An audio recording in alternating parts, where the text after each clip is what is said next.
Kumusta po kayo, mga minamahal naming tagapakinig? Sa mabilis na pag-ikot ng mundo, minsan ay nakakalimutan nating lumingon sa mga taong tahimik na nagbibigay kulay sa ating buhay. Halina't samahan ninyo kami sa isang kwentong magpapaalala sa atin ng tunay na halaga ng pasasalamat at pagmamahal. Sabi nila, ang pag-ibig daw ay hindi lang sa mga magkasintahan o mag-asawa. Ito ay matatagpuan din sa puso ng isang taong buong buhay na naglingkod, nagmahal, at naglaan ng bawat hinga para sa ibang pamilya. Ngunit paano kung ang pagmamahal na ito ay naging lihim na pasakit at ang pagkilala ay dumating ng may kalakip na bagyo ng nakaraan? Maaga pa lang ay gising na si Ligaya. Hindi na niya kailangan ng alarm clock. Ang orasan ng kanyang katawan na hinulma ng 30 taon ng serbisyo ang siyang gumagabay sa kanya. Madilim pa ang kalangitan sa labas ng bintana ng kusina sa malaking mansyon ng mga Reyes, ngunit ang amoy ng kape, bagong lutong pandesal, at prinitong itlog ay unti-unti nang bumubuo ng nag-iinit na umaga. Bawat galaw niya ay pamilyar, tila sumasayaw sa isang tahimik na indayog. Paglalatag ng pinggan sa mesa, pagpupunas ng counter, pag-aayos ng mga upuan. Hindi lang ito trabaho para kay Ligaya. Ito ang kanyang buhay, ang kanyang mundo. Mananggaya, ang marahang tawag ng batang si Gabriel, mga 9 na taon noon, habang nakadungaw sa pintuan ng kusina, kinukusuta pa ang mga mata. Gising na po ba si Papa? Wala pa po bang training? Ngumiti si Ligaya, ang mga mata niya ay kumislap sa pagmamahal. Maaga pa, Gabriel, pero sige, gigisingin na lang natin ang iyong papa. Kumain ka muna dito at hihintayin ko siya. Para kay Ligaya, si Gabriel ay hindi lang anak ng kanyang amo. Siya ang bata na binuhat niya mula pagkabata. Ang batang pinaghele niya sa gitna ng gabi kapag may lagnat. Ang batang pinag-aral niya ng alpabeto habang naghihintay kay Sinag sa gym. Sa mga panahong iyon, maliliit pa ang mga Reyes. Ang kanilang mansyon ay isang simpleng bahay lamang sa isang probinsya sa labas ng Maynila. Naalala niya kung paano siya madalas makatanggap ng matatalim na tingin at masakit na salita mula kay Mama Alona, ang ina ni Sinag. Hindi ka kasama sa pamilya, Ligaya. Ang bulong ng matanda sa kanya minsan matapos siyang mapagalitan dahil sa isang basong nabasag. Alalahanin mo ang iyong lugar. Ang mga salitang iyon ay bumabaon sa puso ni Ligaya, ngunit hindi kailanman nakahadlang sa kanyang pagmamahal sa batang si Gabriel. Gabriel at sa buong pamilya. Okay na po, Mananggaya, sabi ni Gabriel. Matapos ubusin ang kanyang agahan, pupunta na po ako sa kwarto. Salamat po. Naiwan muli si Ligaya sa tahimik na kusina. Tanging ang tunog ng paghuhugas ng pinggan ang kanyang naririnig. Sa bawat kuskos ng espongga, sumasagi sa kanyang isip ang alaala ni Sinag. Ilang dekada na ang nakalilipas. Nakikita niya ang binatilyong payat at nangangarap na halos walang pangkain minsan pero puno ng apoy sa mga mata. Pinagmamasdan niya noon si Sinag habang nag-e-ensayo sa bulok na gym sa Baryo Amihan. Ang mga kamao ay pumapalo sa luma at gutay-gutay na punching bag. Sa mga panahong yon, si Ligaya ang naghahanda ng simpleng kanin at tuyo para sa kanya. Naglalaban ng kanyang mga uniforme na pawis. Nangarap si Sinag na maging kampeon at si Ligaya, sa kanyang sariling tahimik na paraan, ay nangarap kasama niya. Gaya, gising ka na pala. Ang boses ni Maya, ang kanyang matalik na kaibigan at kasamahan din sa pagiging kasambahay sa kabilang kapitbahay. Dumungaw ito mula sa likod bahay, nagmamadaling papasok. Ang aga mo na namang bumangon. May problema ba? Umiling si Ligaya. Wala naman, Maya. Ganyan lang talaga kapag tumatanda na. Anong tumatanda? Ang ganda-ganda mo pa rin, ano? Biro ni Maya. Pero seryoso, Gaya. Minsan naiisip ko, kailan ka naman kaya magpapahinga? 30 taon na yan, ah. Napabuntong hininga si Ligaya. Alam mo naman, Maya, dito na ako lumaki. Dito na rin siguro ako mamamatay. Hay naku, Gaya, hindi ganyan ang buhay. Kailangan mo ring mangarap para sa sarili mo, hindi lang laging para sa iba. Napangiti si Ligaya mapait. Ano pa nga bang pangarap ang pwede kong abutin, Maya? Ang magkaroon ng sariling pamilya. Alam mo namang imposible na yan. Ang mga salitang iyon ay nanggaling sa pinakamalalim na bahagi ng kanyang puso, isang lihim na sakit na matagal na niyang ibinaon.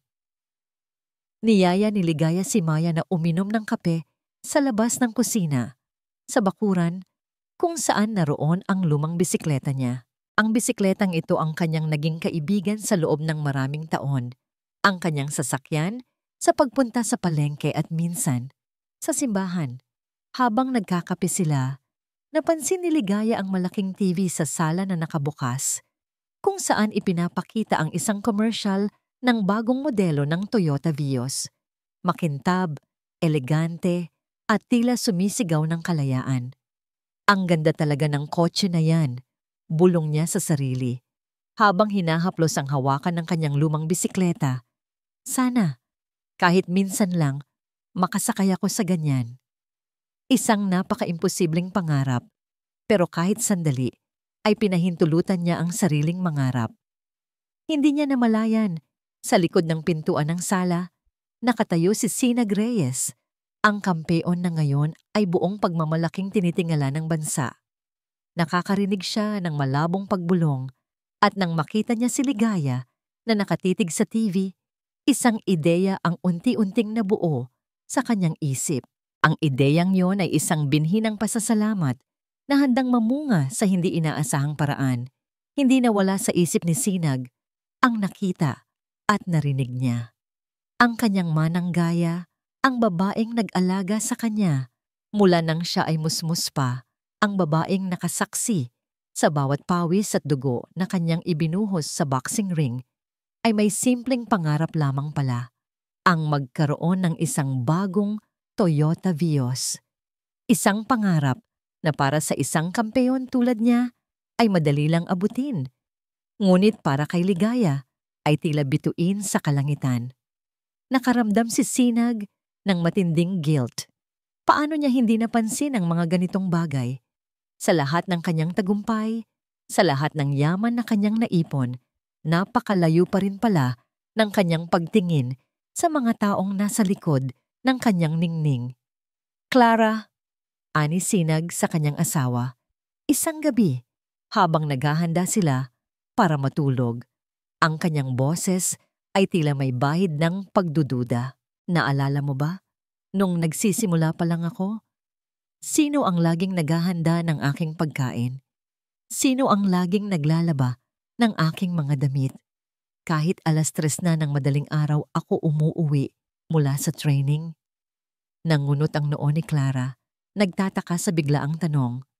Si Manang Gaya. Siyempre. Bakit, Naga? May problema ba? Wala. Gusto ko lang kumpirmahin. Tugon ni Sinag, umupo sa gilid ng kama. Clara, narinig ko si Manang Gaya kanina. Nakatitig sa TV, sa commercial ng Vios, at narinig ko siyang bumulong, sana makasakay daw siya sa ganoon. Napangiti si Clara, ngunit may lambing sa kanyang mga mata. Alam mo, Naga, si Manang Gaya ay ganyan talaga. Hindi iyan humihingi ng kahit ano, pero sa puso niya, alam kong marami siyang pangarap. Naalala ko nga noong nag-aaral pa si Gabriel, sinisiguro niyang may gatas at biskwit ang bata tuwing gabi. Kahit minsan ay halos wala na tayong pambili ng bigas. Siya ang laging gumagawa ng paraan. Siya ang gumagabay kay Gabriel sa kanyang mga homework, lalo na kapag busy tayo sa'yo. Umupo si Clara sa tabi ni Sinag, hinawakan ang kanyang kamay. Hindi lang basta material na bagay ang ibibigay natin sa kanya, Naga. Ito ay pagkilala. Pagkilala sa 30 taon ng buhay na ibinigay niya para sa atin. Pagkilala na siya ay parte ng pamilyang ito. Hindi lang siya empleyado. Kumislap ang mga mata ni Sinag. Ang kanyang asawa ay laging may mas malalim na pag-unawa sa mga bagay. Tama ka.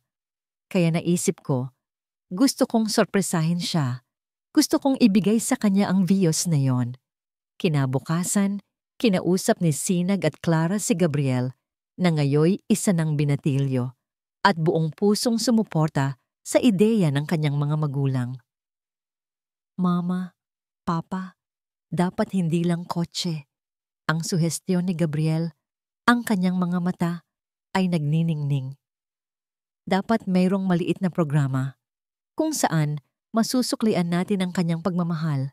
Dapat maramdaman niya na importante siya sa atin, na parang ikalawang ina na namin siya. Nagkatinginan si Sinag at Clara na pahanga sa lalim ng pag-iisip ng kanilang anak. Magandang ideya iyan, anak, sabi ni Clara. Hindi lang natin ibibigay ang kotse, bibigyan din natin siya ng karangalan. Hindi nagtagal, nagtungo ang mag-asawa sa isang Toyota dealership. Maingat silang pumili ng isang kulay na magaan sa mata. Tila kumikinang sa sikat ng araw. Perpektong biyos para sa kanilang manang gaya. Habang kausap nila ang dealer na pagkasunduan nilang gawing lihim ang lahat, ayaw nilang masira ang sorpresa. Gusto namin na maging memorable ito.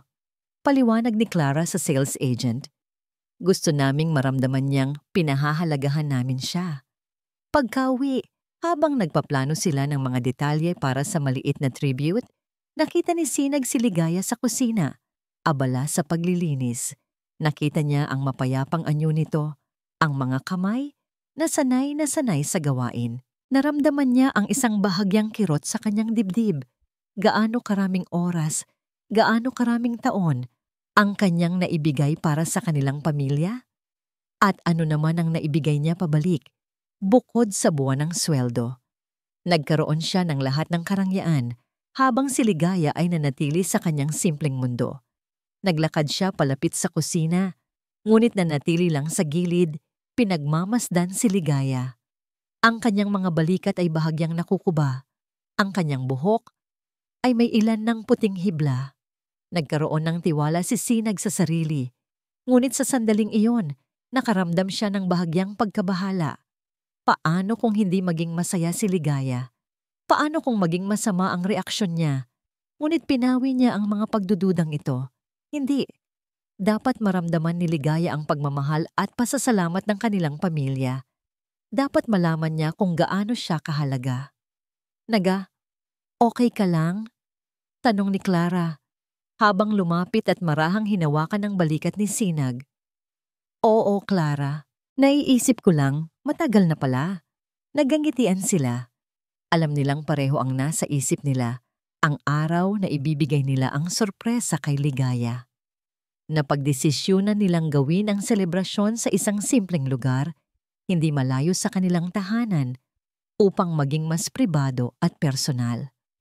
Habang itinatala nila ang mga detalye, ang petsa, ang mga dadalo, at ang mga taong dapat imbitahin, isang maliit na detalye ang hindi nila napansin na mangyayari ng sabay. Sa gabing iyon, matapos ang isang abalang araw, tahimik na nagpapahinga si Ligaya sa kanyang maliit na kwarto. Ang kanyang lumang cellphone na minsan lang niya gamitin ay biglang nag-ring. Hindi pamilyar ang numero. Nag-aalangan siyang sinagot. Hello? Isang boses ng lalaki ang sumagot sa kabilang linya, matanda at tila may bahid ng pagbabanta.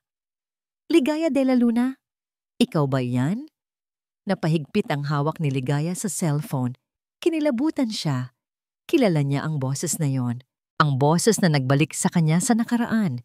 Sa mga alaala na matagal na niyang sinubukan kalimutan. Sino ito? Ang tanong niya. Ang kanyang puso ay nagsimulang kumabog ng mabilis. Si Benigno ito, si Mang Benigno mo, mula sa Baryo Amihan. At may gusto lang akong sabihin sa'yo, Ligaya. Naalala mo pa ba ang mga utang na loob mo sa akin? Ang sagot ng boses puno ng pahiwatig. Dapat malaman mo, hindi ko kinalilimutan ang mga bagay. At malapit na akong dumating dyan. Naputo lang tawag. Nanigas si Ligaya Ang cellphone ay nahulog sa kanyang kamay. Mang Benigno. Ang pangalang yon na matagal nang inilibing sa kanyang alaala ay muling bumalik. Dala ang anino ng isang masakit na nakaraan. Nalaglag ang cellphone mula sa nanginginig na kamay ni Ligaya. Nagkalat ang mga butil ng pawis sa kanyang noo at nanlamig ang buo niyang katawan. Ang pangalang Benigno, isang pangalang matagal na niyang inilibing sa pinakamalalim na hukay ng kanyang alaala, ay biglang umukit muli sa kanyang isip. Dala ang isang mapait na bahagi ng kanyang nakaraan. Huminga siya ng malalim, pilit pinakalma ang sarili. Ngunit ang pintig ng kanyang puso ay tila tambol na nagpaparinig ng babala. Si Mang Benigno. Siya ang pinsan ng kanyang yumaong ina, ang taong nagbigay sa kanya ng babala noon tungkol sa pag-ibig, at ang taong naging saksi sa pinakamalaking pagkakamali at kalungkutan sa kanyang kabataan. Bumalik ang mga alaala, malinaw na malinaw, tila isang lumang pelikula na muling ipinapalabas sa kanyang isip. 18 taong gulang noon si Ligaya. At malalim na malalim ang pagmamahal niya kay Lito, isang mangingisda sa Baryo Amihan. Si Lito, na may mga mata ng dagat at ngiti na kasing init ng araw, ang kanyang unang pag-ibig.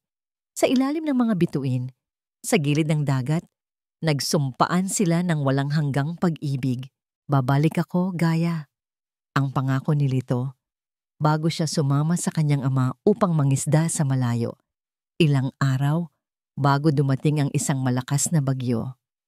Babalikan kita at ipagpapatuloy natin ang ating mga pangarap. Ngunit hindi na bumalik si Lito. Ang bagyo ay nag-iwan ng malawak na pinsala sa Baryo Amihan. Maraming nawala at isa na rito si Lito. Naghintay si Ligaya araw-araw, linggo-linggo, buwan-buwan, ngunit walang Lito na bumalik. Ang tanging naiwan ay ang sakit sa kanyang puso at ang pangakong hindi natupad.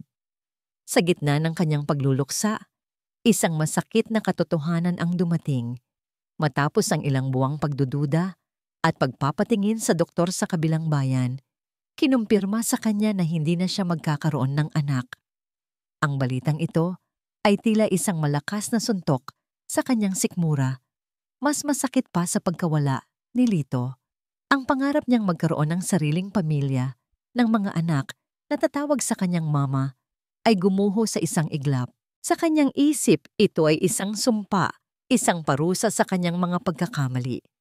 Ang kawalan ng kakayahang magkaanak ang naging sanhi ng kanyang pagtalikod sa pag-ibig, sa pangarap na magkaroon ng sariling tahanan. Ito rin ang nagtulak sa kanya upang lubusang ialay ang kanyang sarili sa paglilingkod sa pamilya Reyes, kung saan niya nahanap ang isang uri ng pagmamahal na akala niya ay sapat na. Kinaumagahan, sinubukan ni Ligaya na itago ang kanyang pangamba. Nagpakita siya ng normal na pag-uugali, abala sa mga gawain sa bahay, naglalatag ng agahan, nagpupunas ng mga kagamitan. Ngunit sa loob niya, isang bagyo ng takot at pangamba ang bumubuo. Ang tawag ni Mang Benigno ay muling nagbukas ng mga lumang sugat. Alam niya kung gaano kayabang si Mang Benigno at hindi siya magdadalawang isip na ipahayag ang anumang nalalaman niya, lalo na kung may makukuha siyang benepisyo. Manang Gaya, bakit po parang malalim ang iniisip niyo? Tanong ni Maya, habang nag-aayos ng mga bulaklak sa V. Nakita nito ang bakas ng pag-aalala sa mukha ng kanyang kaibigan. Pilit ngumiti si Ligaya. Wala naman, Maya. Napagod lang siguro ako. Maraming ginagawa ang mga Reyes. Hindi ko alam kung anong meron. Siguro may selebrasyon lang, sabi ni Maya, walang mali siya. Ang sabi-sabi, may malaking event daw ang mga Reyes. Ang daming dumadalo. Muling nagbalik ang kaba sa dibdib ni Ligaya. Event? Malaking event? Ano kaya iyon? Hindi siya naglakas loob magtanong. Ang kanyang natural na pag-uugali ay ang maging tahimik, magmamasid, at maglingkod. Sana nga ganoon lang, bulong ni Ligaya sa sarili, Habang tinitingnan ang abalang-abala na si Clara at Gabriel na nagdidikit ng mga dekorasyon sa bakuran, ang mga mata nila ay nagniningning sa excitement. Isang excitement na hindi kayang abutin ni Ligaya sa sandaling iyon. Ang kanilang kasiyahan ay tila isang ilaw na, bagaman maganda, ay nagpaparamdam sa kanya ng kanyang sariling dilim. Ang ingay ng kanilang paghahanda ay tila nagsasayaw sa paligid niya. Ngunit ang tunay na tunog na kanyang naririnig ay ang bulong ng nakaraan. Ang boses ni Mang Benigno na paulit-ulit na umaalingaw-ngaw sa kanyang isip. Lumipas ang maghapon, puno ng paghahanda at pag-asa para sa pamilya Reyes, ngunit puno ng takot at pagdududa para kay Ligaya. Habang papalubog ang araw at ang mga ilaw sa labas ng mansyon ay nagsimulang sumindi, inihanda ni Ligaya ang hapunan. Ang amoy ng adobo at sinigang ay nagpuno sa kusina. Ngunit hindi nito mapawi ang malamig na pakiramdam sa kanyang puso. Bigla siyang napatingin sa bintana. Sa dulo ng kalsada, malapit sa security gate ng Distrito Hiraya, may isang lalaking nakatayo. Nakatingin ito sa direksyon ng mansyon ng mga Reyes. Isang lalaking may edad, nakasuot ng luma at maruming t-shirt at may ngisi sa labi. Napahigpit ang hawak ni Ligaya sa kutsilyo. Kilala niya ang nangising iyon. Si Mang Benigno. Dumating na siya. At si Ligaya, abala sa pagluluto sa kusina, ay hindi alam kung anong bagyo ang dala ng taong iyon sa kanyang buhay. Ang umaga ng selebrasyon ay bumungad na may sikat ng araw at simoy ng hangin na tila nagdadala ng pangako ng kagalakan. Ngunit para kay Ligaya, ang simoy ng hangin ay may dalang lamig at ang sikat ng araw ay tila hindi sapat upang pawiin ang dilim ng pangamba sa kanyang puso. Ang ngisi ni Mang Benigno sa gate kahapon ay tila nakaukit sa kanyang isip, isang babala ng paparating na unos. Abala ang buong pamilya Reyes at ang kanilang mga tauhan sa paghahanda para sa surprise event na hindi pa rin alam ni Ligaya ang tunay na layunin. Isang maliit na entablado ang itinayo sa hardin. May mga upuan para sa mga piling bisita, mga kaibigan ng pamilya, mga kasamahan ni Sinag sa boxing, at ilang lokal na mamamahayag na inimbitahan upang saksihan ang isang espesyal na kaganapan. Ang lahat ay nagkalat sa paligid. May mga lobo at streamers, at ang musika ay mahina lamang, nagbibigay ng isang kasiyasyang backdrop. Mananggaya, dito po kayo sa harap, sabi ni Gabriel. Hawak ang kamay niya at iginaya siya sa isang espesyal na upuan sa unang hanay. Kayo po ang aming special guest ngayong araw. Napangiti si Ligaya, ngunit may halong pagtataka. Ano ba talaga ito, Gabriel? Para kanino ba ang selebrasyong ito? Basta po, Manang. Malalaman niyo po mamaya, sagot ni Gabriel. Ang mga mata ay nagniningning sa excitement. Ilang sandali pa, lumabas si Sinag kasama si Clara. Nakabarong Tagalog si Sinag at si Clara naman ay nakasuot ng eleganteng Filipiniana. Nagpalakpakan ang mga tao. Nagsimula ang programa sa isang maikling talumpati ni Clara na nagpasalamat sa lahat ng dumalo. Pagkatapos nito, nagsalita si Sinag.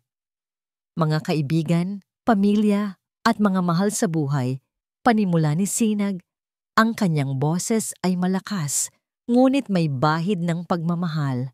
Ngayong araw na ito, hindi lang tayo nagtitipon para sa isang simpleng selebrasyon.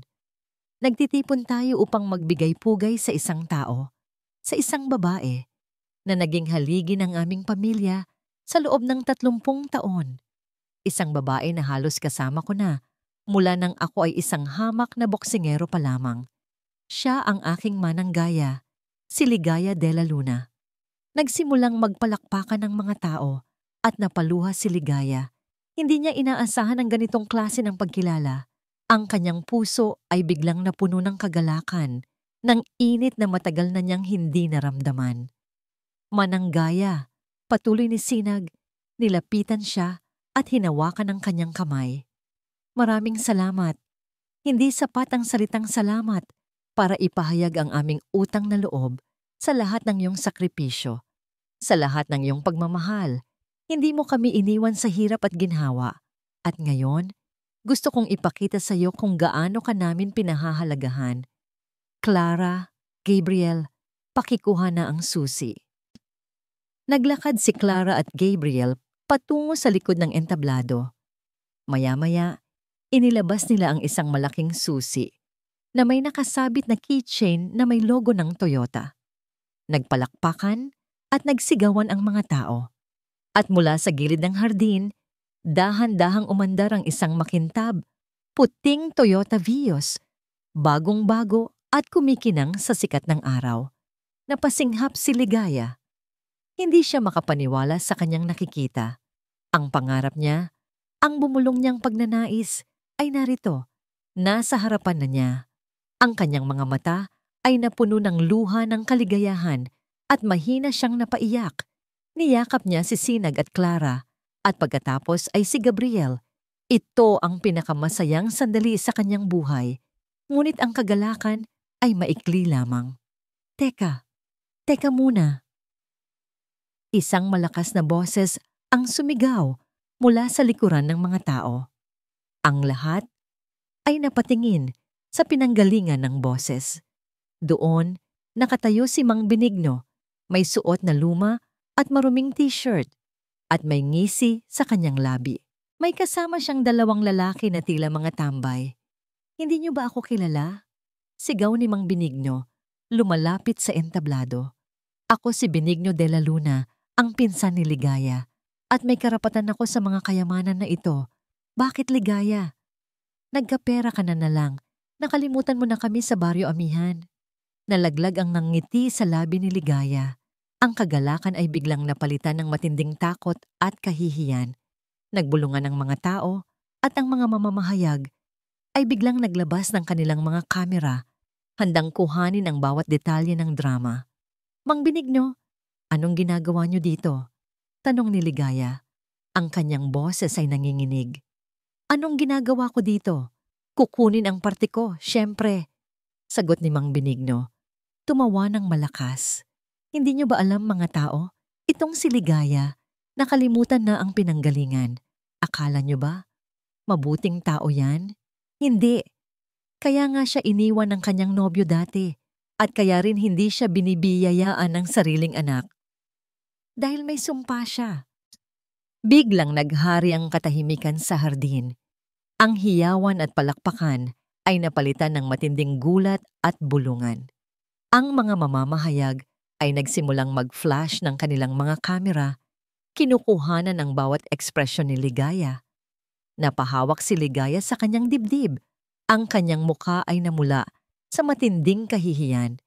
Ang kanyang pinakamalalalim na lihim, ang pinakamapait na bahagi ng kanyang pagkatao ay inilantad sa harap ng lahat. Mang Benigno, umalis ka rito. Sigaw ni Sinag, lumapit kay Ligaya upang protektahan siya.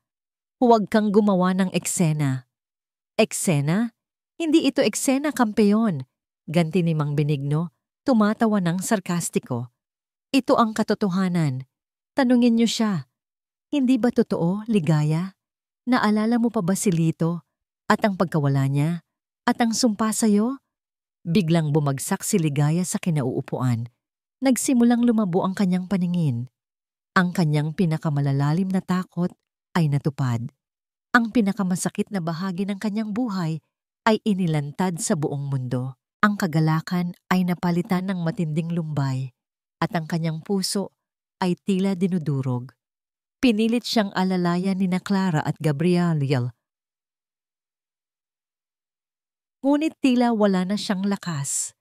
Ang tanging naririnig niya ay ang mga bulungan ng mga tao, ang flash ng mga kamera, at ang mapanghusgang boses ni Mang Benigno.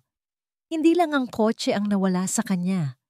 Nawala rin ang kanyang dignidad, ang kanyang pribadong buhay, at ang natitirang piraso ng kanyang pag-asa. Kinagabihan, habang ang pamilya Reyes ay nagkakagulo sa pagharap sa media na bumulaga sa kanilang mansyon, isang malaking headline ang lumabas sa isang tabloid. Manang Ligaya, Alipin ng tadhana o biktima ng nakaraan? House helper ng kampeon, may madilim na lihim. Kasama ang isang malaking litrato ni Ligaya na luhaan, habang si Mang Benigno ay nakangisi sa likod. Ang mundo ni Ligaya, na dati ay tahimik at payapa, ay biglang nagulantang sa isang bagyo ng kahihiyan at sakit. At siya, na laging nagbibigay ng lakas sa iba, ay nawalan ng lakas, lalo pang lumubog sa matinding kalungkutan. Ang mundo ni Ligaya, na minsan ay puno ng tahimik na kasiyahan sa paglilingkod, ay ngayoy nagmistulang gumuho. Nakahiga siya sa kanyang maliit na kama. Ang kanyang mga mata ay blangko, nakatitig sa kisame. Ang ingay sa labas, ang mga reporter na nagkukumpulan sa labas ng mansyon, ang mga bulungan ng mga kapitbahay, ang mga talakayan ng Pamilya Reyes, ay tila nagmimistulang malala yung ugong sa kanyang pandinig. Ang tanging malinaw na tunog sa kanyang isip ay ang mga salita ni Mang Benigno na umuulit-ulit. Kaya nga siya iniwan ng kanyang nobyo dati. At kaya rin hindi siya binibiyayaan ng sariling anak. Dahil may sumpa siya. Sumpa. Ang salitang yon ay tila isang nakalalasong pana na tumama sa kanyang puso. Ito ang kanyang kinakatakutan, ang kanyang pinakamalalim na insecurity na ngayoy inilantad sa buong mundo. Hindi lang siya nahihiya, nadurog siya. Ang kanyang pagkatao ay tila naging maliliit na piraso, nagkalat sa hangin. Kung paano pa niya haharapin ng araw ang pamilya Reyes ang mga tao, ay hindi niya na alam. Ang bahay, na minsan ay kanyang kanlungan, ay ngayoy nagmistulang piitan. Hindi niya na gustong lumabas ng kanyang kwarto. Ang kanyang gana sa pagkain ay nawala. Sa tuwing sinusubukan ni Clara na dalhan siya ng pagkain o kausapin siya, pilit niya itong tinatanggihan. Okay lang po ako, Ma'am Clara. Ang tanging nasasabi niya, ang kanyang boses ay mahina at halos hindi na marinig. Gusto ko lang pong magpahinga.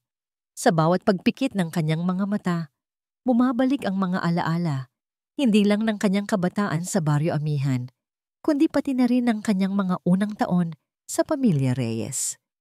Naalala niya kung paano siya dumating sa bahay na yon. Isang batang probinsyana, puno ng pag-asa at determinasyon, ngunit ang pag-asang iyon ay unti-unting napawi ng matatalim na salita ni Mama Alona, ang ina ni Sinag. Ligaya, bakit mo hinayaang masira ang vase na yan? Ang sigaw ni Mama Alona isang araw habang nakaturo sa isang basag na florera. Hindi niya alam kung paano ito nangyari, ngunit siya ang napagbintangan. Napakatanga mo talaga. Hindi ka marunong mag-ingat. Alam mo ba kung gaano kamahal iyan? Hindi niya nakalimutan ang araw na yon. Ang matatalim na tingin ni Mama Alona, ang kanyang mga salita, na tila bawat isa ay tumatagos sa kanyang kaluluwa. Kahit kailan, hindi ka magiging kasama sa pamilya na ito.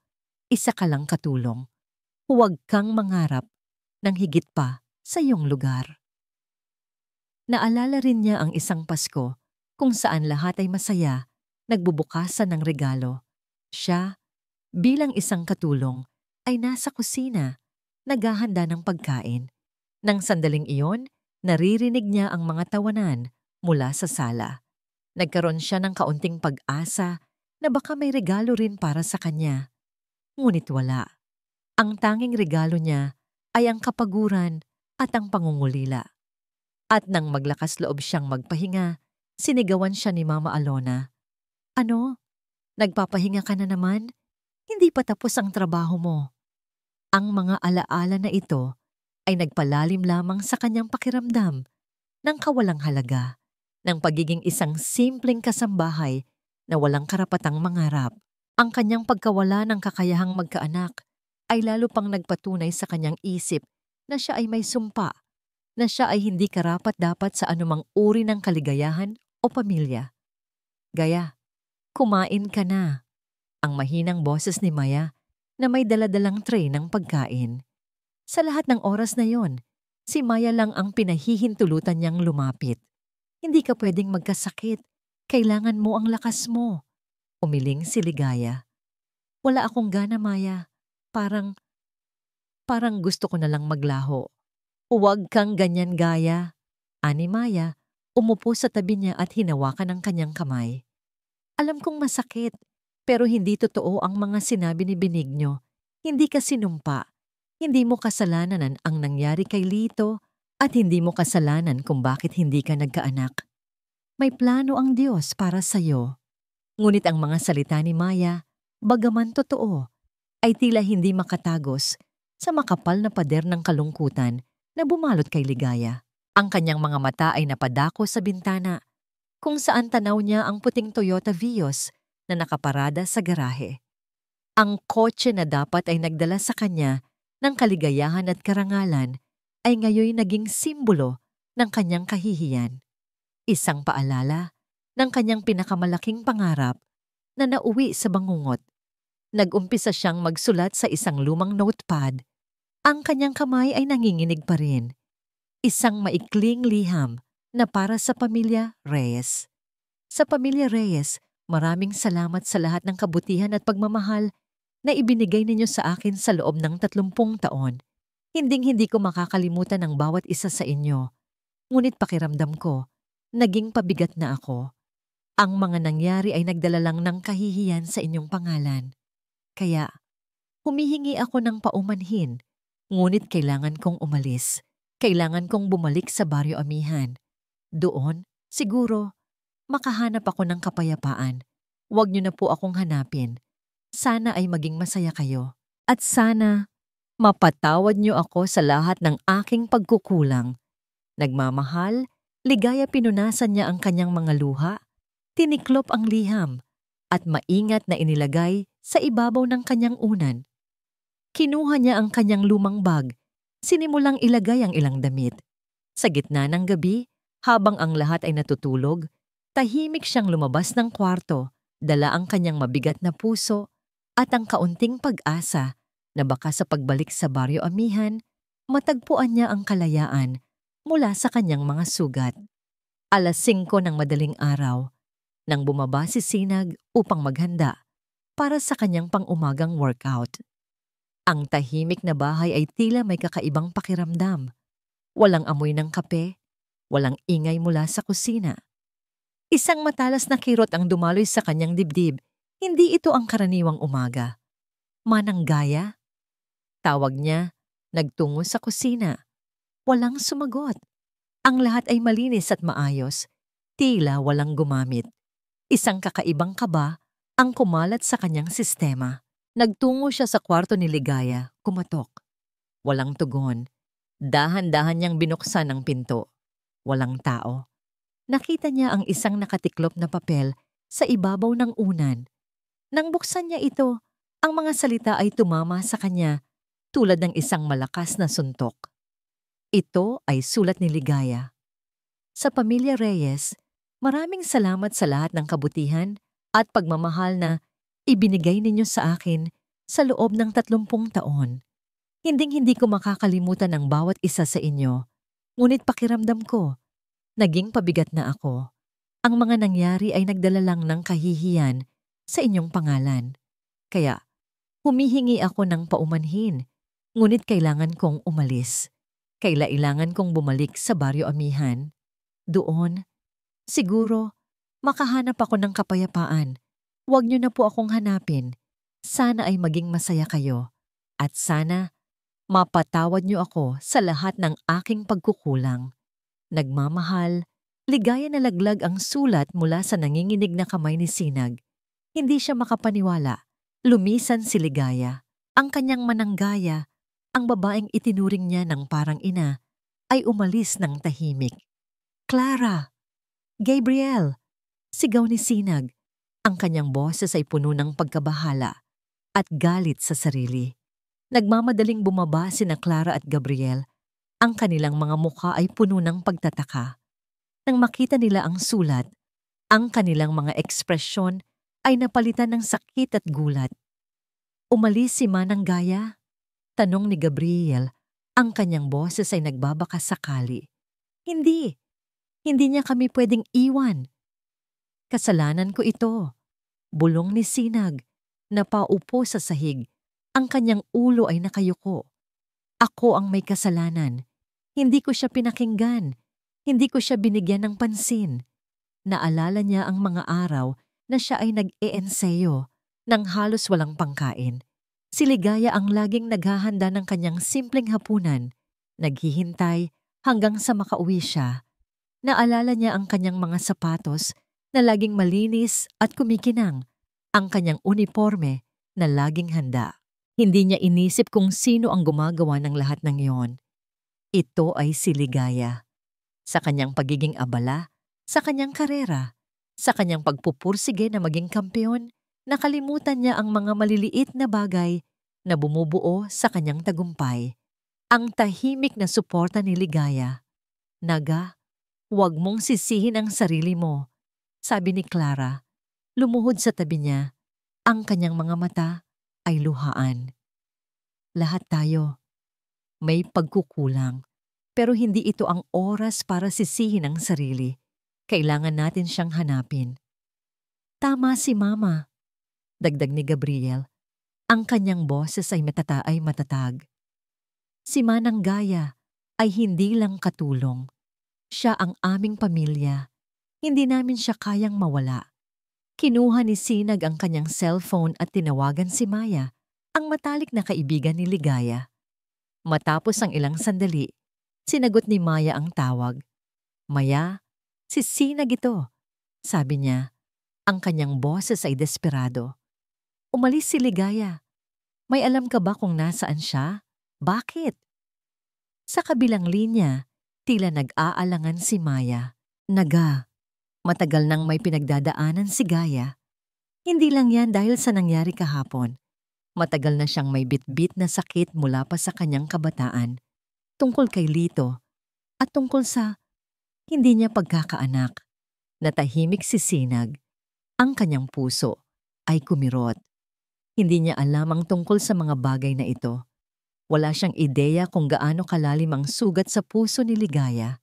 Narinig niya ang kwento tungkol kay Lito, ang nawawalang kasintahan, at ang tungkol sa kawalan ng anak, isang bagay na hindi kailanman binanggit ni Ligaya. Ngunit hindi iyon nangangahulugan na dapat siyang umalis. Maya, sabi ni Sinag, gusto naming magpasalamat sa kanya.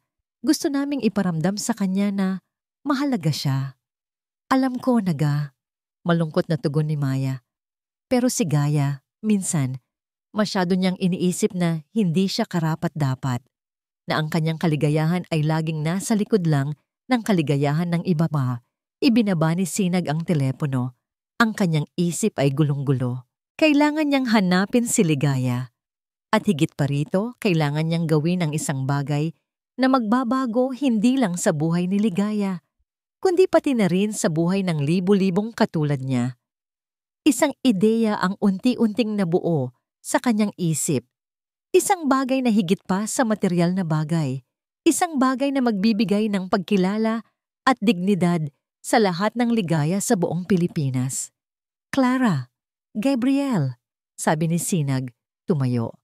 Ang kanyang mga mata ay puno ng determinasyon. Hindi lang natin hahanapin si Manang Gaya. Gagawin natin ang isang bagay na magbibigay pugay sa lahat ng ligaya sa ating bansa. Aking itatatag ang isang programa na magbibigay ng suporta, pagkilala, at pagpapahalaga sa ating mga kasambahay. Nagsimulang magningning ang mga mata ni Clara at Gabriel. Anong pangalan, Papa? Tanong ni Gabriel, puno ng pag-asa. Tawagin natin itong Reyes Cares for House Helpers, sabi ni Sinag. Ang kanyang boses ay matatag at puno ng pangako. At si Manang Gaya ang magiging inspirasyon at mukha ng programang ito. Kinaumagahan, lumabas si Sinag sa harap ng media na naghihintay pa rin sa labas ng kanilang mansyon. Ang kanyang mukha ay seryoso, puno ng pagkalungkot, ngunit may matinding determinasyon. Gusto kong humingi ng paumanhin sa publiko at higit sa lahat, kay Ligaya de la Luna, ang aming pinakamamahal na Manang Gaya. Panimula ni Sinag, ang kanyang boses ay umalingaw-ngaw sa mga mikropono. Sa aking pagiging abala sa aking karera at tagumpay, nagkaroon ako ng pagkukulang. Nakalimutan kong lumingon sa mga taong tahimik na sumusuporta sa akin mula sa simula. Hindi sapat ang material na bagay para pasalamatan ng isang ligaya. Patuloy niya tumingin sa mga kamera. Hindi sapat ang salita. Kaya ngayon, ako, si Sinag Reyes, ay nangangakong gagawa ng mas malaki. Itatatag ko ang Reyes Cares for House Helpers, isang programa na magbibigay ng dignidad, pagkilala, at suporta sa lahat ng kasambahay sa Pilipinas. Ito ay para kay Mananggaya at sa lahat ng kagaya niya na nagbibigay ng kanilang buhay para sa ating mga pamilya. Hindi ko hahayaan na may ibang ligaya pa na makaramdam na hindi sila mahalaga. Hinding-hindi. Sa isang lumang bus na bumibiyahe patungo sa Baryo Amihan, nakaupo si Ligaya, ang kanyang mga mata ay nakatitig sa bintana. Pinagmamasdan ang mga tanawin na unti-unting nagiging pamilyar. Ang kanyang puso ay mabigat. Ang kanyang isip ay puno ng pighati. Akala niya, sa paglayo niya, ay makakahanap siya ng kapayapaan. Biglang umilaw ang maliit na TV sa harap ng bus at lumabas ang mukha ni Sinag Reyes. Napatingin si Ligaya. Ang kanyang mga mata ay nanlaki sa gulat. Narinig niya ang bawat salita ni Sinag, ang kanyang mga pangako, ang kanyang deklarasyon ng Reyes Cares for House Helpers. Napahawak si Ligaya sa kanyang dibdib. Ang luha ay muling umagos sa kanyang mga mata. Ngunit ngayon, hindi ito luha ng kalungkutan. Ito ay luha ng pagtataka, ng pag-asa, at ng isang bagong kaba. Ano no ito? Totoo ba ang kanyang narinig? Ang kampeon, si Sinag Reyes, ay nag-aalay ng isang programa hindi lang para sa kanya, kundi para sa libu-libong katulad niya. Naguguluhan siya. Hindi alam kung ano ang dapat paniwalaan, ang sakit ng nakaraan o ang bagong pag-asa na biglang sumilay sa kanyang napakadilim na mundo.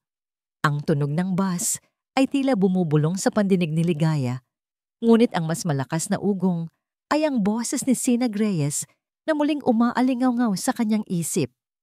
Reyes Cares for House Helpers. Maaari ba itong totoo? Matapos ang lahat ng kahihiyan at sakit na kanyang dinanas, meron pa bang pag-asa? Ang kanyang puso ay nagahati sa pagitan ng pagdududa at isang munting kislap ng pag-asa na unti-unting sumisibol. Hindi nagtagal, nakarating siya sa Baryo Amihan. Ang simoy ng hangin ay pamilyar. Ang tanawin ng mga kabundukan at dagat ay nagbibigay ng kakaibang kapayapaan. Ngunit ang kapayapaan sa kanyang puso ay hindi pa rin buo. Doon niya nakita ang isang malaking billboard ni Sinag Reyes na may nakasulat na Reyes Cares for House Helpers, dignidad at pagkilala para sa bawat isa. Nakita niya ang kanyang sariling pangalan, Ligaya de la Luna, na nakasulat sa ibaba bilang inspirasyon ng programa. Napalunok si Ligaya, hindi makapaniwala. Isang tawag ang nagpabalik sa kanya sa realidad. Si Clara, Mananggaya, nasaan po kayo? Balita po namin ay umalis kayo. Hindi po namin kayang wala kayo rito. Puno ng pag-aalala ang boses ni Clara. Sumunod ang tawag ni Gabriel. Mananggaya, please po, bumalik na kayo. Kailangan po namin kayo. Kailangan po kayo ng programang ito. Kayo po ang aming inspirasyon. Ang mga salita ni na Clara at Gabriel ay tumagos sa kanyang puso. Hindi ito basta-basta pakiusap. Ramdam niya ang kanilang sinseridad, ang kanilang pagmamahal. Matapos ang matagal na pag-iisip at sa kabila ng kanyang takot na muling harapin ang mga tao at ang nakaraan, nagdesisyon si Ligaya. Kailangan niyang bumalik. Hindi na lang para sa pamilya Reyes, kundi para na rin sa kanyang sarili at sa mga taong umaasa sa programang iyon. Ilang araw ang lumipas, muling pumasok si Ligaya sa gate ng Distrito Hiraya. Nag-aalangan pa rin ang bawat hakbang niya. Pakiramdam niya ay lahat ng mata ay nakatitig sa kanya, puno ng paghusga. Ngunit ang bumungad sa kanya ay ang mainit na yakap ni Clara at Gabriel. Mananggaya, salamat po at bumalik kayo, ani Gabriel, halos mangiyak-ngiyak. Hindi ka namin hahayaan na mawala ulit, Manang, sabi ni Clara. Hawak ang kanyang kamay. Patawarin mo kami kung hindi namin lubos na naunawaan ang iyong pinagdadaanan. Naramdaman ni Ligaya ang init ng kanilang pagmamahal. Sa sandaling iyon, ang pakiramdam niya ay hindi na siya isang katulong, kundi isang miyembro ng pamilya. Ang unang pulong para sa Reyes Cares for House Helpers ay ginanap sa malaking conference room ng opisina ni Sinag.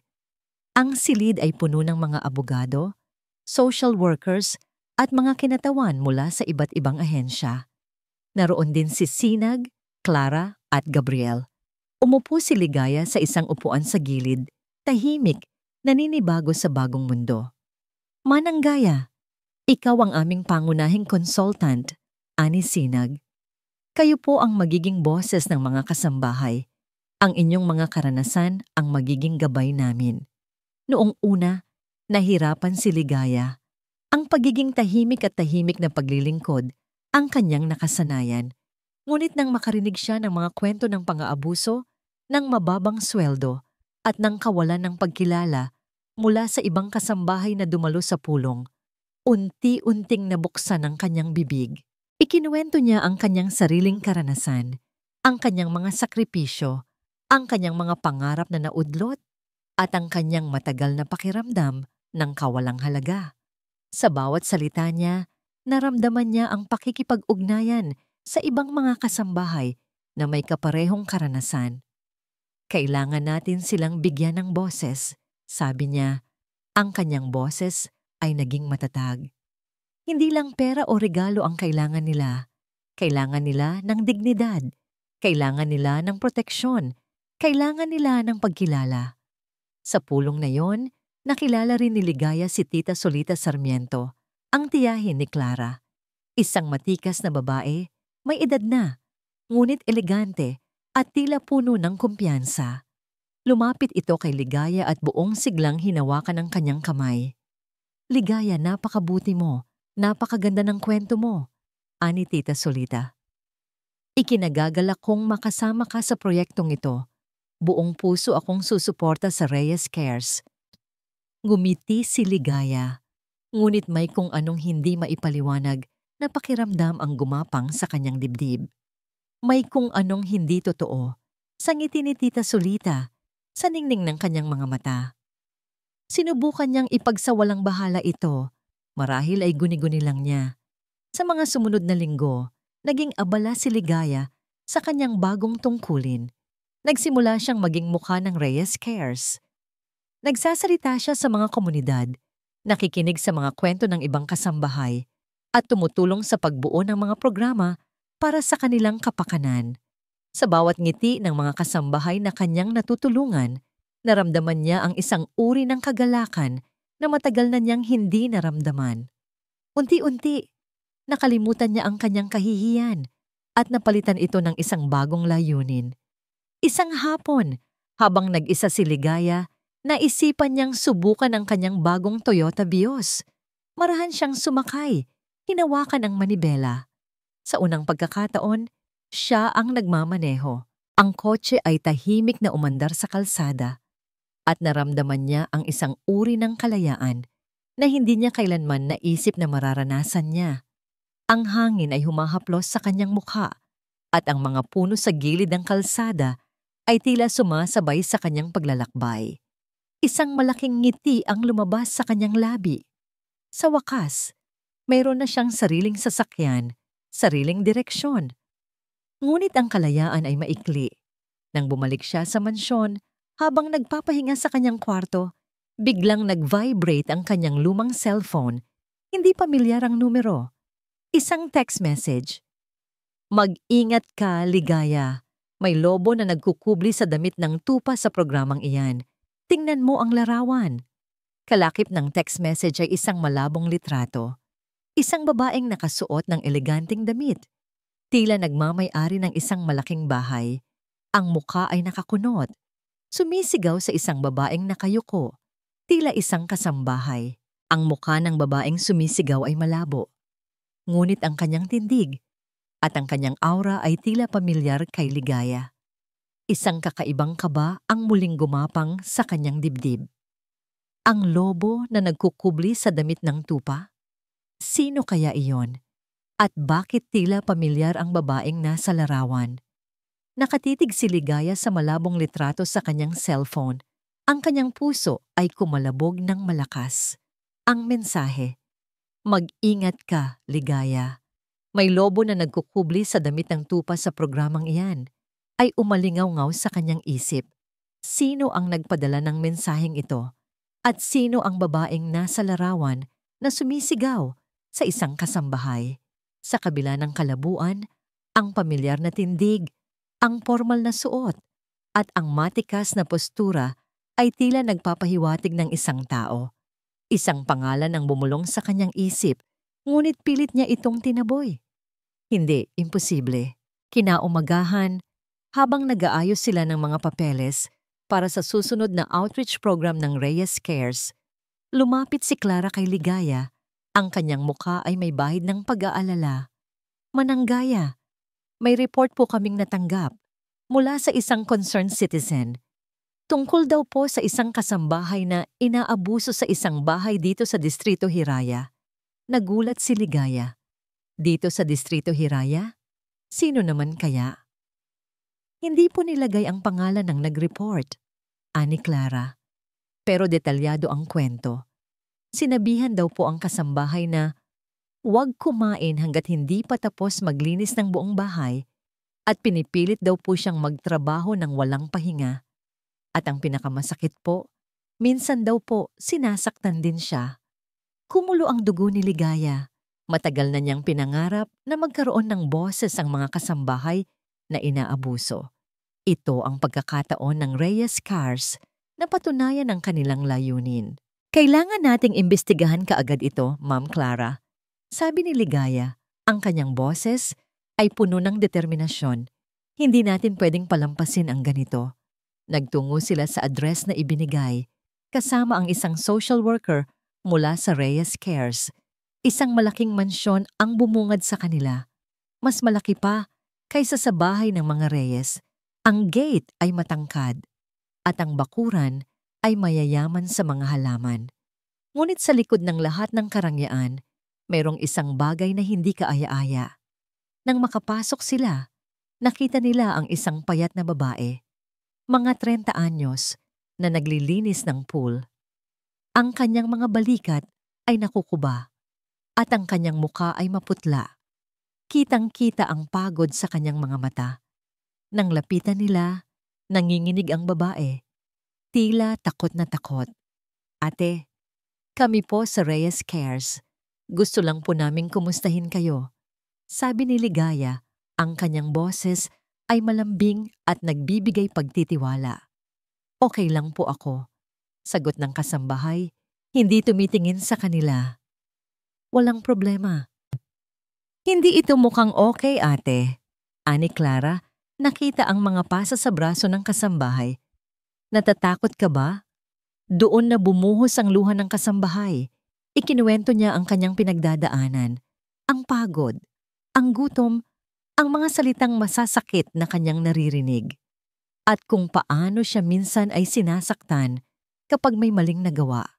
"Sino ang amo mo, ate?" Tanong ni Ligaya. Ang kanyang puso ay puno ng habag. Marahan na itinuro ng kasambahay ang loob ng mansyon sa isang malaking portrait na nakasabit sa dingding. Ang larawan ng isang babaeng nakasuot ng eleganteng damit, may matikas na tindig, at isang ngisi sa labi. Ang ngising iyon, ang tindig na iyon, biglang nanlamig ang dugo ni Ligaya. Tita Solita Sarmiento. Bulong ng kasambahay. Hindi makapaniwala si Ligaya. Ang pangalan ay parang kidlat na tumama sa kanya. Tita Solita. Ang tiyahin ni Clara? Ang babaeng nagpakita ng napakainit na suporta sa Reyes Cares? Ang babaeng nakangiti sa kanya at nagpapahayag ng kanyang paghanga. Ang kanyang puso ay biglang napuno ng isang matinding pakiramdam ng pagtataksil at galit. Siya ang lobo sa damit ng tupa. Ang malabong litrato sa kanyang cellphone ay biglang luminaw sa kanyang isip. Nagsimulang manginig si Clara. Ang kanyang muka ay namutla. Hindi, hindi ito totoo, bulong niya. Ang tita Solita ko, hindi niya magagawa yan. Ma'am Clara, sabi ni Ligaya, ang kanyang boses ay matatag. Ang mga marka sa braso ng kasambahay na ito ay totoo. Ang kanyang takot ay totoo. Ito po ang katotohanan. Hindi nagtagal, bumalik sila sa mansyon ng mga Reyes, dala ang kasambahay at ang kanyang kwento. Ang pamilya Reyes ay nagulantang sa balita. Si Sinag, sa kanyang galit ay agad na pinuntahan si Tita Solita. Tita Solita, may ninalabasan kaming report na inaabuso mo ang iyong kasambahay. Ani Sinag. Ang kanyang boses ay kalmado ngunit puno ng pagbabanta. Nakangisi si Tita Solita, tila walang kasalanan. Naga, ano ba ang pinagsasabihin mo? Nananahimik ako rito. May nagpaplano lang siguro na sirain ang pangalan ko at ang inyong programa. Huwag po kayong magsinungaling, tita, sabi ni Clara. Ang kanyang boses ay nanginginig sa galit. May mga ebidensya kami. Nakita namin ang kasambahay at kinumpirma niya ang lahat. Ngunit nanatiling matigas si Tita Solita. Yan ang hirap sa inyong mga bata. Madaling maniwala sa mga kwento. Hindi niyo ba alam?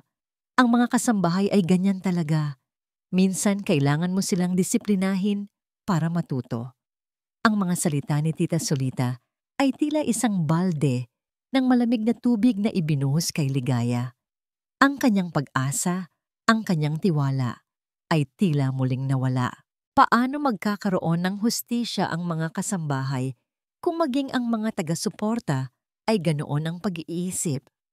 Ang kanyang mundo ay muling nagdilim at ang pakiramdam niya ay tila siya ay nag-iisa na naman, lumalaban sa isang sistema na tila walang katarungan. Mabilis na kumalat ang balita.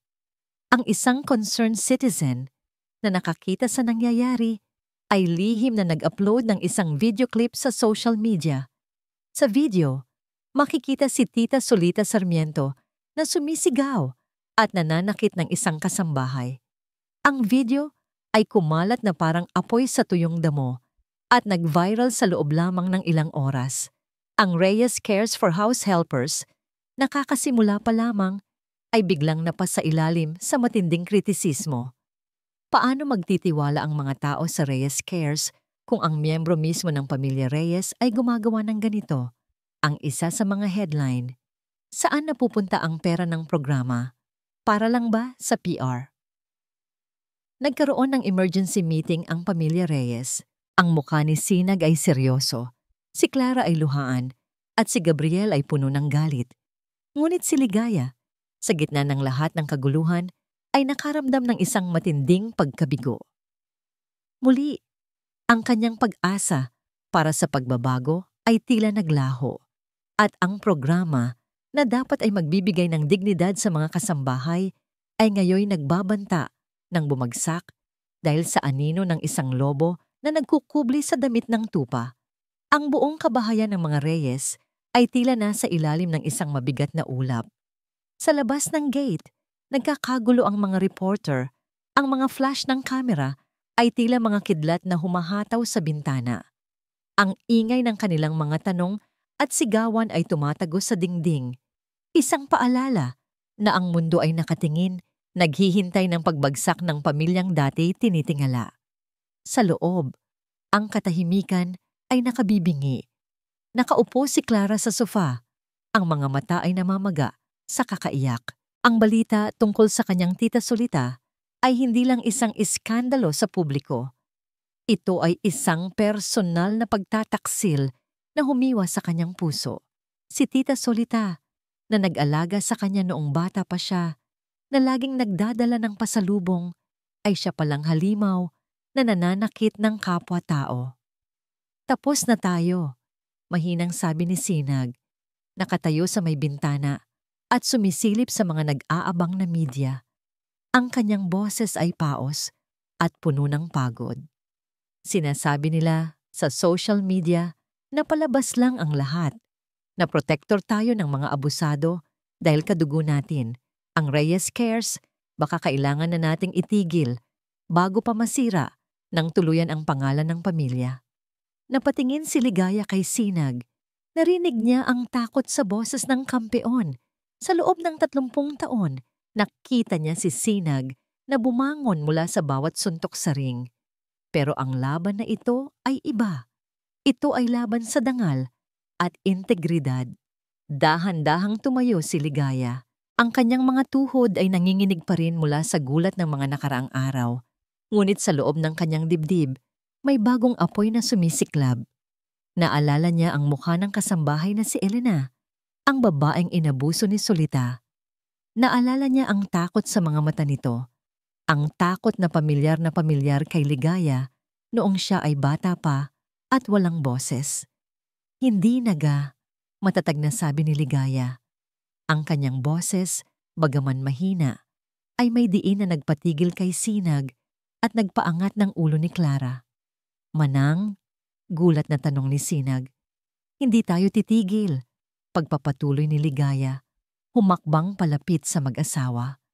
Kung ititigil natin ito ngayon, parang sinabi na rin nating tama sila. Napalabas lang ang lahat. Na kapag pamilya nyo ang may sala, bulag tayo. Tumingin siya ng diretso sa mga mata ni Clara. Ma'am Clara, alam kong masakit. Kadugo mo siya. Pero ang dugo ay hindi sapat na dahilan para takpan ang katotohanan. Napasinghap si Clara, ang mga luha ay muling tumulo. Pero paano manang?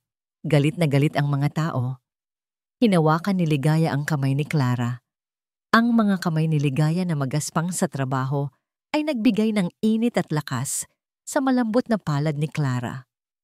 Haharapin natin sila, hindi bilang mga reyes na nagtatago, kundi bilang mga taong may paninindigan. Sasabihin natin ang totoo. Na sa programang ito, walang pamilya-pamilya pagdating sa hustisya. 1 oras ang lumipas, binuksan ng mga guard ang gate ng mansyon, isang makeshift podium ang inilagay sa harap ng pintuan. Agad na dumagsa ang mga reporter, nagtutulakan, ang mga mikropono ay halos isaksak sa mukha ni na Sinag. Unang lumabas si Sinag, ang kanyang mukha ay seryoso. Kasunod niya si Clara, na kahit namumugto ang mata ay nakataas ang noo. At sa huli, lumabas si Ligaya.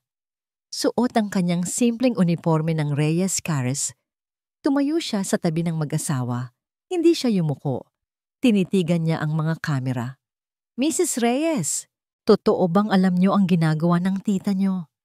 Sigaw ng isang reporter. Pinoprotektahan niyo ba siya? Tanong ng isa pa. Lumapit si Ligaya sa mikropono. Tumahimik ang paligid.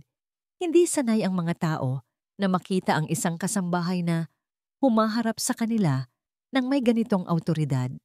Ako po si Ligaya de la Luna. Panimula niya. Ang boses niya ay bahagyang nanginginig sa kaba, pero pinatatag ng kanyang layunin. Isang kasambahay sa loob ng 30 taon. Ang programang Reyes Cares ay ipinangalan sa pamilyang ito, pero ang puso nito ay para sa aming mga manggagawa. Huminga siya ng malalim.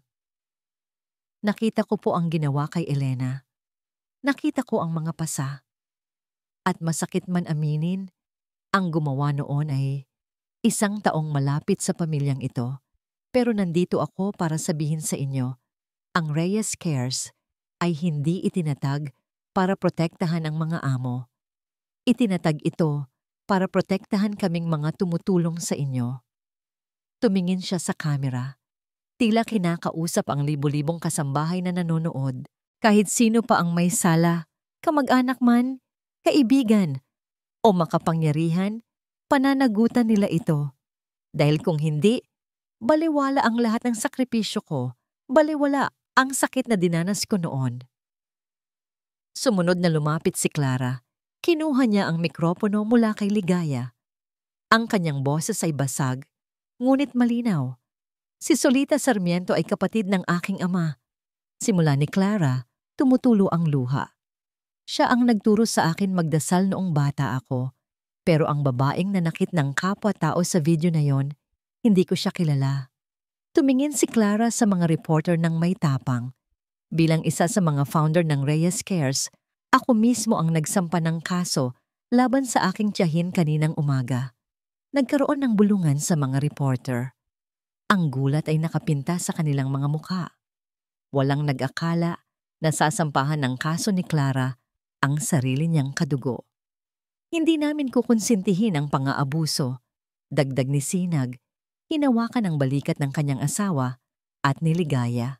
Nakatutok ang aming legal team para siguraduhing makakamit ni Elena ang hustisya. Ito ang pangako ng Reyes Cares. Walang sasantuhin. Habang nagaganap ang press conference sa hindi kalayuan, dumating ang mga pulis sa mansyon ni Tita Solita. Ang live feed ng pag-aresto kay Tita Solita. Ang mga mata ng mga reporter ay nanlaki sa gulat. Ang kanilang mga kamera ay agad na bumaling sa malaking screen na nakaset up sa likod ng podium para sa mga presentation ng Reyes Cares. Doon, live na ipinapakita ang pagdating ng mga pulis sa mansyon ni Tita Solita. Tita Solita Sarmiento, may warrant of arrest po kami laban sa inyo para sa kasong child abuse at illegal detention at paglabag sa batas sa karapatan ng mga kasambahay. Ang boses ng pulis, malinaw na naririnig sa mikropono. Galit na lumabas si Tita Solita mula sa kanyang mansyon, ang kanyang mukha ay namumula. Walang hiya kayo, wala kayong karapatan.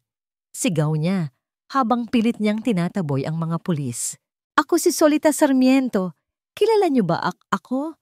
Kadugo ako ng mga Reyes. Hindi niyo ako pwedeng arestuhin. Ngunit ang mga pulis ay matatag. Sa kabila ng kanyang pagpupumiglas, tuluyan siyang inaresto. Ang eksenang yon na ipinakita ng live sa buong bansa ay nagdulot ng malalim na epekto. Ang mga bulungan ay napalitan ng tahimik na paghanga at ang mga mukha ng mga reporter ay nagbago mula sa paghahanap ng iskandalo patungo sa pagkilala ng isang tunay na pagbabago. Sa tabi ni Sinag, naramdaman ni Ligaya ang isang kakaibang pakiramdam. Hindi ito kasiyahan sa pagbagsak ng iba. Ito ay isang pakiramdam ng katarungan, isang pagkilala na ang bawat tao, mayaman man o mahirap, ay may pananagutan. Ang kanyang sariling pakiramdam ng kawalang halaga, ng pagiging biktima, ay unti-unting napalitan ng lakas. Hindi na siya isang tahimik na kasambahay. Siya ay isang boses, isang simbolo. Niyakap ni Clara si Ligaya.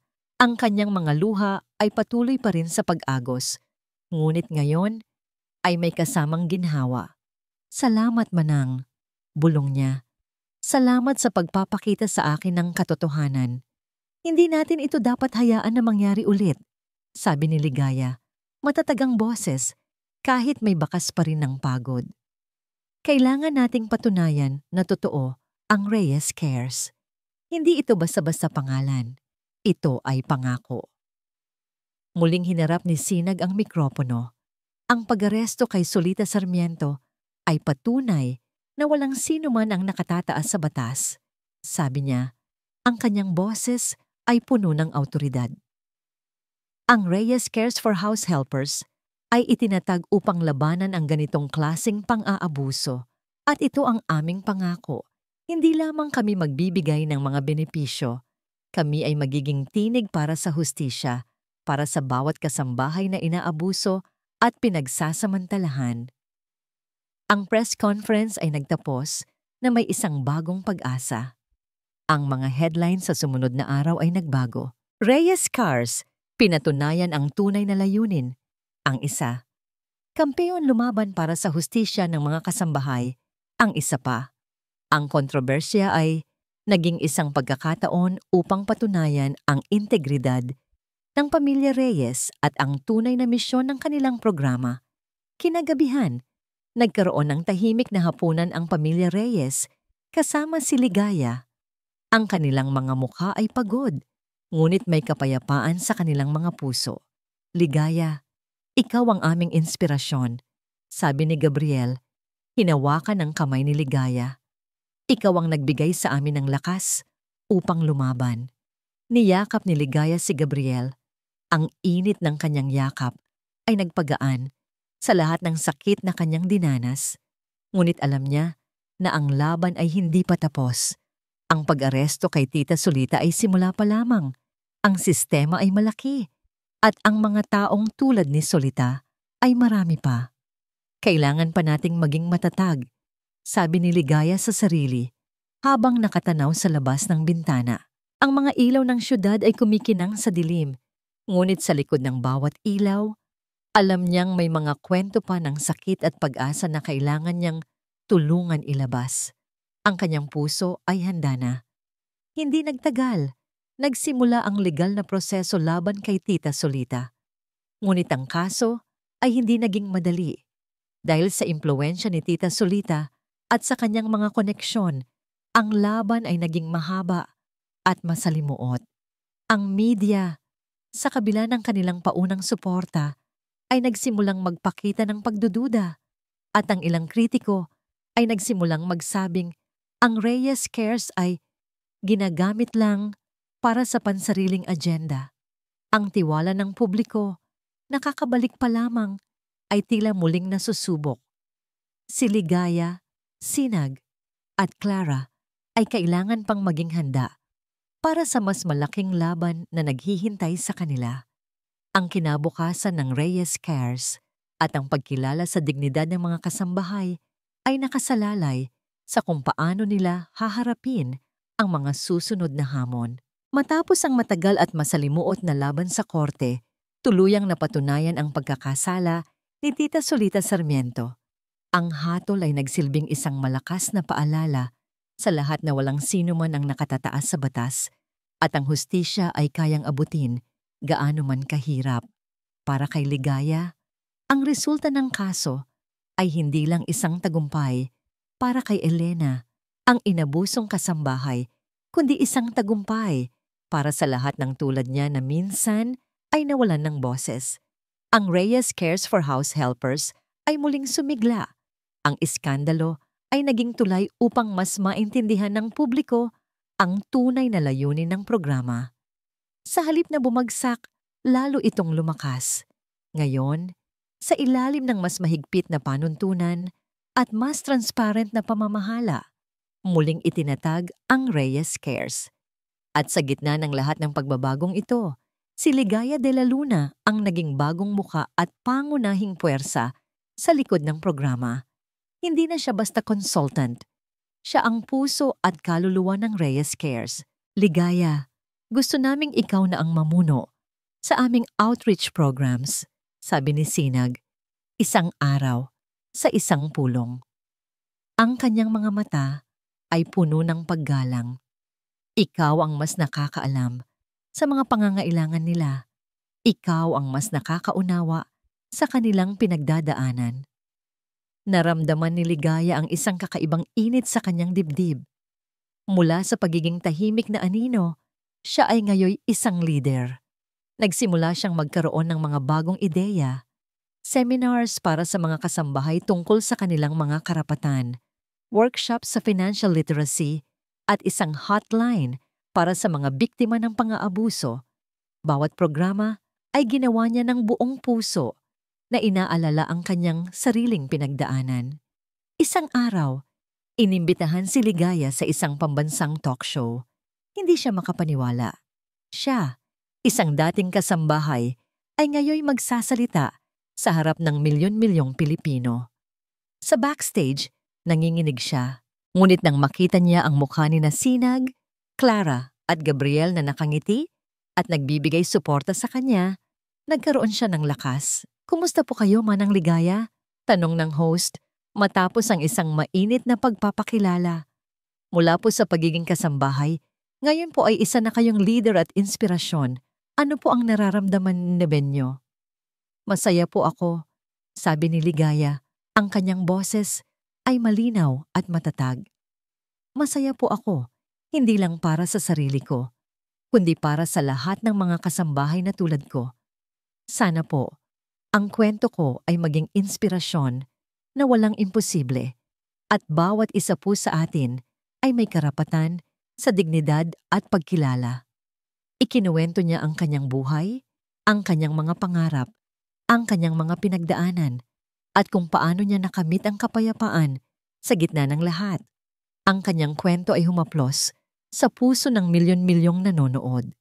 Sa mga sumunod na araw, bumuhos ang suporta at papuri mula sa publiko. Maraming kasambahay ang naglakas loob na lumapit sa Reyes Cares, humingi ng tulong at ibinahagi ang kanilang mga kwento.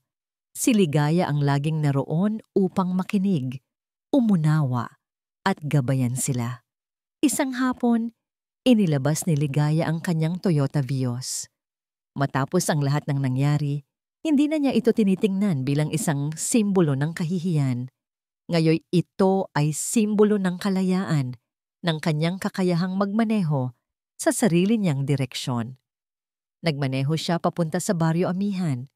Matagal na rin simula nang huli siyang bumalik doon. Ang pagpunta sa Barrio Amihan ay isang paglalakbay pabalik sa kanyang nakaraan. Dinalaw niya ang mga lugar na minsan ay saksi sa kanyang mga pangarap at sa kanyang pagdurusa. Naglakad siya sa gilid ng dagat kung saan siya at si Lito ay nagsumpaan ng walang hanggang pag-ibig. Wala na ang sakit sa kanyang puso. Napalitan ito ng kapayapaan at pagtanggap. Sana Lito, kung nasaan ka man, bulong niya sa hangin. Sana ay masaya ka. Ako, masaya na ako. Dinalaw din niya ang lumang sementeryo kung saan nakalibing ang kanyang ina.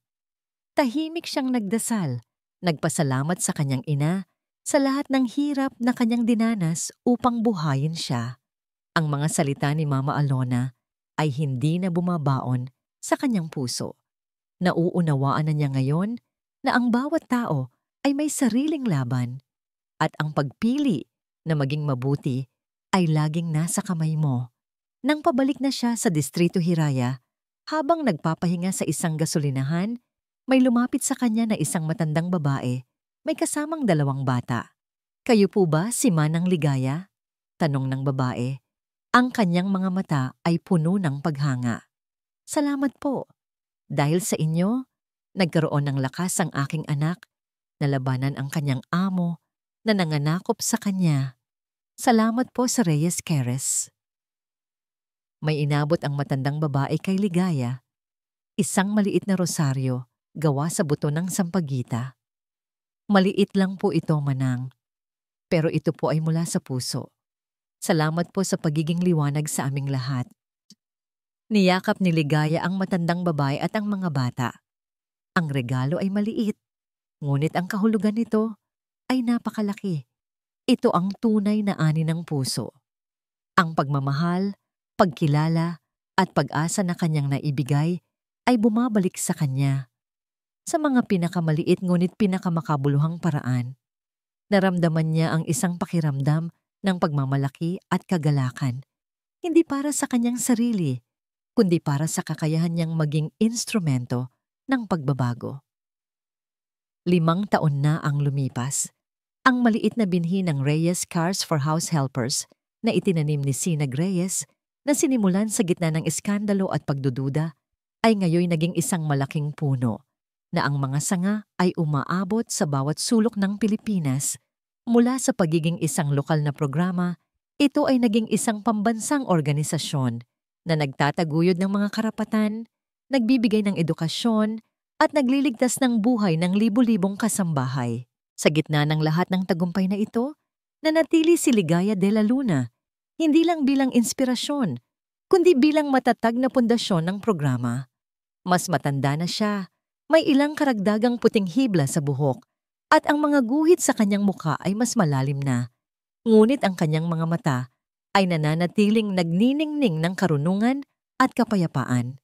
Siya ang kinakausap, ang pinagkakatiwalaan, ang nagbibigay pag-asa sa mga kasambahay mula sa iba't ibang probinsya. Mula sa pagiging isang tahimik na anino, siya ay naging isang liwanag na hindi kayang patayin ng anumang pagsubok. Isang grand gala ang idinaos upang ipagdiwang ang 5 anibersaryo ng Reyes Cares. Ang silid pistahan ay napuno ng mga kilalang personalidad, mga politiko, at syempre, ang daan-daang kasambahay na direktang natulungan ng programa. Nang tawagin ang pangalan ni Ligaya, isang malakas na palakpakan ang bumuhos. Tumayo siya sa entablado. Ang kanyang simpleng damit ay tila mas kumikinang pa kaysa sa mga mamahaling suot ng iba. Ang kanyang nangiti ay maluwag at taos-puso. "Hindi ko po akalain na darating ang araw na ito," sabi ni Ligaya. Ang kanyang boses ay nanginginig sa emosyon. Mula po sa pagiging ligaya na takot, ligaya na nahihiya, ligaya na walang boses, naging ligaya na po ako ngayon na puno ng pag-asa. Salamat po sa pamilya Reyes, lalo na kay Sinag, Clara at Gabriel. Salamat po sa pagtitiwala at salamat po sa lahat ng aking mga kapatid na kasambahay. Hindi po kayo nag-iisa. Matapos ang kanyang talumpati, lumabas si Gabriel na ngayoy isa ng matikas at propesyonal na binatilyo. Isang aktivista sa larangan ng karapatang pantao. Hawak niya ang isang eleganteng hardbound book. "Mananggaya," panimula ni Gabriel. Ang kanyang boses ay puno ng pagmamahal at paggalang. "Marami na pong lumipas. Marami na po akong natutunan. At sa lahat ng yon, ikaw po ang aking inspirasyon. Ang kwento po ninyo, ang inyong buhay, ang inyong sakripisyo, ang inyong pagmamahal. Ito po ang nagtulak sa akin upang isulat ang aklat na ito." Ipinakita ni Gabriel ang aklat sa madla. Ang pamagat, Ligaya, ang kwento ng isang pusong nagmahal at nagpatawad. "Sa akin pong pananaw, hindi lang po kayo kasambahay," patuloy ni Gabriel. "Kayo po ang aming ikalawang ina. Kayo po ang aming guro sa buhay. Kayo po ang nagpakita sa amin ng tunay na kahulugan ng pasasalamat, ng kapatawaran, at ng walang hanggang pag-ibig. Ang librong ito po ay para sa inyo, Mananggaya. Isang simpleng paraan upang ibalik ang pagmamahal na ibinigay ninyo sa akin at sa aming pamilya." Hindi na napigilan ni Ligaya ang kanyang luha. Lumapit siya kay Gabriel at mahigpit siyang niyakap. Ang yakap na yon ay hindi lang yakap ng pagmamahal. Ito ay yakap ng pagkilala, ng pagpapahalaga, at ng isang pamilya na hindi duguan ng ugnayan, kundi pusuan. Sa gitna ng reception, nagkaroon ng pagkakataon sina Ligaya, Sinag at Clara na magkaroon ng pribadong sandali. "Ligaya, maraming salamat," sabi ni Sinag. Ang kanyang boses ay puno ng emosyon. "Hindi lang ikaw ang binigyan namin ng regalo. Ikaw ang nagbigay sa amin ng regalo.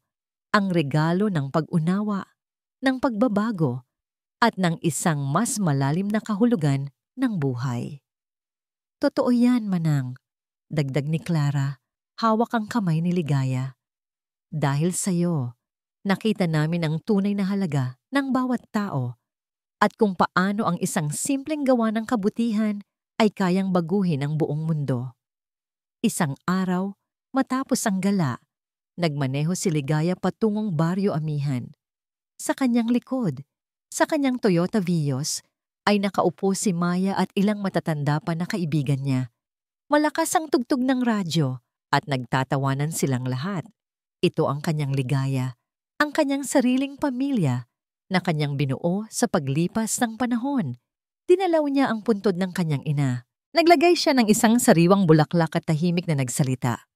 "Mama, narito na po ako. Marami na po akong naabot. Hindi na po ako takot. Hindi na po ako malungkot. Sana po, ipinagmamalaki niyo ako."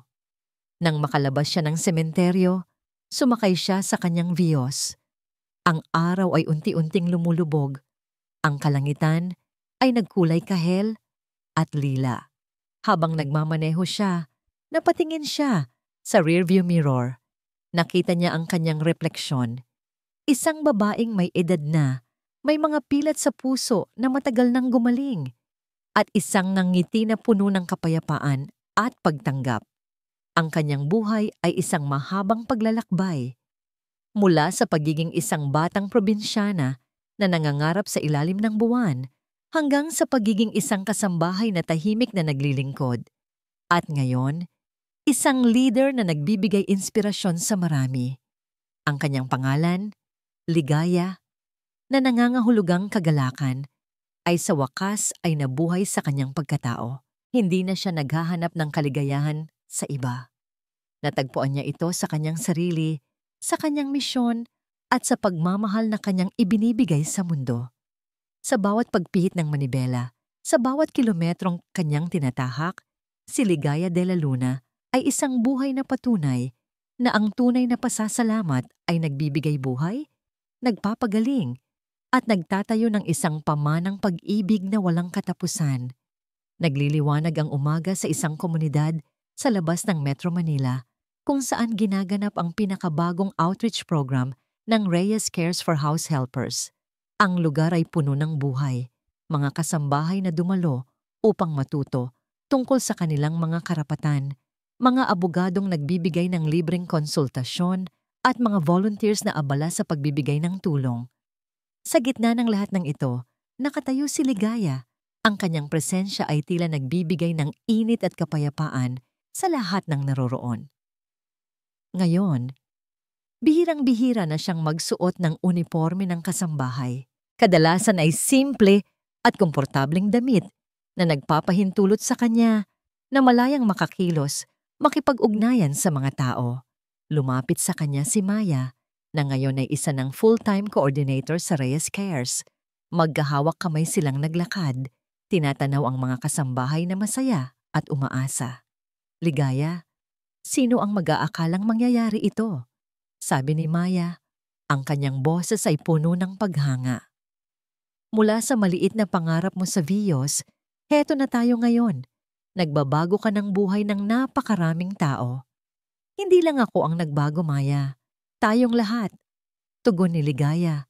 Ang kanyang mga mata ay lumilingap sa paligid. Ang bawat kwento ng kasambahay na naririnig ko, ang bawat ngiti ng bawat isa sa kanila ay nagpapaalala sa akin kung gaano kahalaga ang ating ginagawa. Naalala niya ang kanyang sarili noong una siyang dumating sa Distrito Hiraya.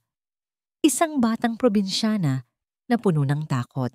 Naalala niya ang mga salita ni Mama Alona, ang sakit ng pagkawala ni Lito at ang pighati ng hindi pagkakaroon ng anak. Ngunit sa bawat hakbang niya ngayon, ang mga alaala ay hindi na nagdadala ng kirot. Napalitan na ito ng pag-unawa at pagpapatawad. Ang pagpapatawad, una sa lahat, sa kanyang sarili. Lumabas si Sinag at Clara mula sa isang tent, kasama si Gabriel. Ngayon, si Sinag ay hindi na gaanong aktibo sa boxing. Mas nakatutok na siya sa kanyang mga advokasya at sa pagpapalago ng Reyes Cares. Si Clara naman ay naging isang matatag na kasama.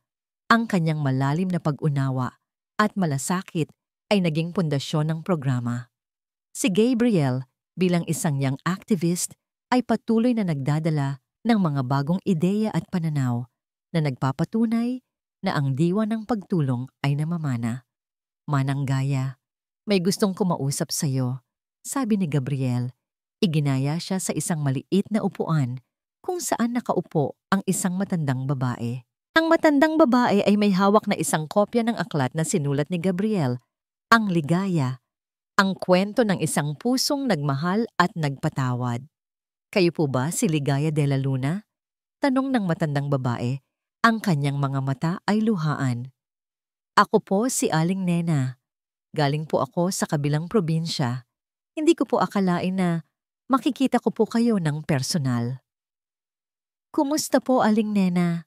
Sabi ni Ligaya, umupo sa tabi nito. Manang Ligaya, ang kwento niyo po ay nagbigay sa akin ng lakas, ani Aling Nena. Humihikbi. Katulad niyo po, matagal din po akong naglingkod sa isang pamilya.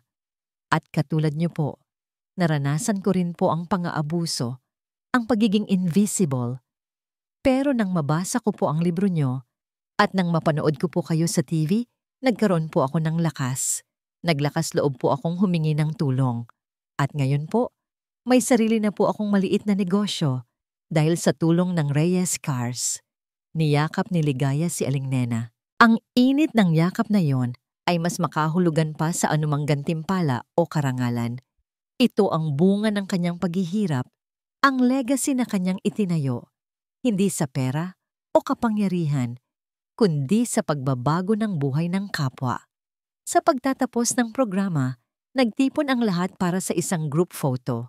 Nakatayo si Ligaya sa gitna, nasa magkabilang tabi niya sina Sinag at Clara, at sa harap nila si Gabriel. Sa likuran nila, ang daan-daang kasambahay. Ang kanilang mga mukha ay puno ng pag-asa at kaligayahan. Ang kanilang mga ngiti ay sumisigaw ng dignidad, ng pagkilala, at ng isang bagong simula. Nang gabing iyon, habang nagpapahinga sa kanyang mansyon, tiningnan ni Ligaya ang kanyang sarili sa salamin. Isang matandang babae na ang mga guhit sa mukha ay nagsasabi ng kanyang mga kwento. Ngunit sa kanyang mga mata, makikita ang isang kaluluwang payapa, isang pusong busog, at isang espiritong malaya. Ang kanyang buhay ay hindi naging perpekto. Puno ito ng sakit, pagkawala, at mga pagsubok.